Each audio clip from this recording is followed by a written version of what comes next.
మనకు పోలవరం కట్టకపోయినా, మనకు రాజధాని కట్టకపోయినా, మనకు 2 కోట్ల ఉద్యోగాలలో మన బిడ్డలకు ఉద్యోగాలు ఇవ్వకపోయినా, మన రైతులకు రెట్టింపు ఆదాయం చేయకపోయినా, మనకు ఏ ఒక్క వాగ్దానం, ఏ ఒక్క మేలు చేయకపోయినా బీజేపీకి ఎందుకు దాసోహం అంటున్నారు? ఎందుకు అమ్మేశారు మన రాష్ట్రాన్ని? మీరు బానిసలయ్యారు సరే, అసలు రాష్ట్ర ప్రజలను కూడా బీజేపీకి బానిసలను చేయాలని చూస్తుంటే నా మనసు ఆగలేదు. ప్రజలకు జరుగుతుంది అన్యాయం కాబట్టి ఆంధ్ర రాష్ట్ర ప్రజల తరపున నిలబడాలనుకున్నా, నాకు అన్యాయం జరిగినా పర్వాలేదు, ఇది వ్యక్తిగత నిర్ణయం కానే కాదు. వ్యక్తిగతంగా నేను ఈ నిర్ణయం తీసుకోనుంటే ఇదే నిర్ణయం నేను 2018లో 19లోనే తీసుకోవాల్సింది. ఇది వ్యక్తిగత నిర్ణయం కానే కాదు, కేవలం ఆంధ్ర రాష్ట్ర ప్రజల కోసం.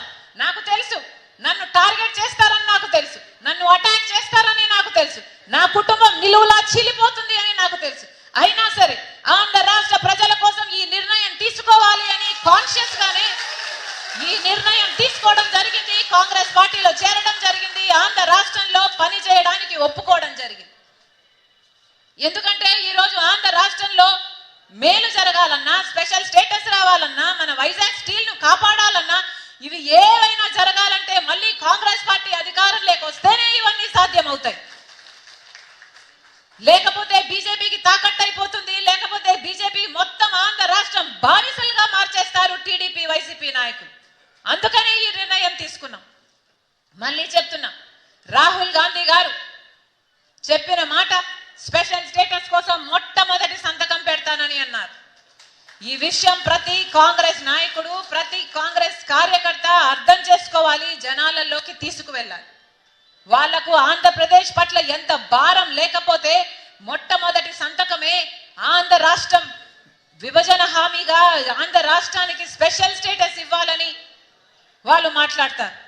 ఒక్కసారి ఆలోచించండి, ఆంధ్ర రాష్ట్రాన్ని చీల్చారు అని మాట్లాడుతున్నారే, నిజానికి కాంగ్రెస్ పార్టీ ఉద్దేశించిన ఆంధ్ర రాష్ట్రం ఇది కానే కాదు.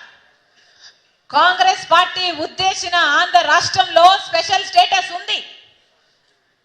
కాంగ్రెస్ పార్టీ ఉద్దేశించిన ఆంధ్రప్రదేశ్ లో పెద్ద పెద్ద పరిశ్రమలు ఉన్నాయి. ఆంధ్రప్రదేశ్ కాంగ్రెస్ పార్టీ ఉద్దేశము పెద్ద పెద్ద పరిశ్రమలు రావాలి, పెద్ద పెద్ద ఉద్యోగాలు రావాలి. ఆంధ్ర రాష్ట్రంలో పోలవరం ప్రాజెక్టు పూర్తవ్వాలి. ఆంధ్ర రాష్ట్రంలో రాజధాని అద్భుతంగా నిర్మాణం జరగాలి.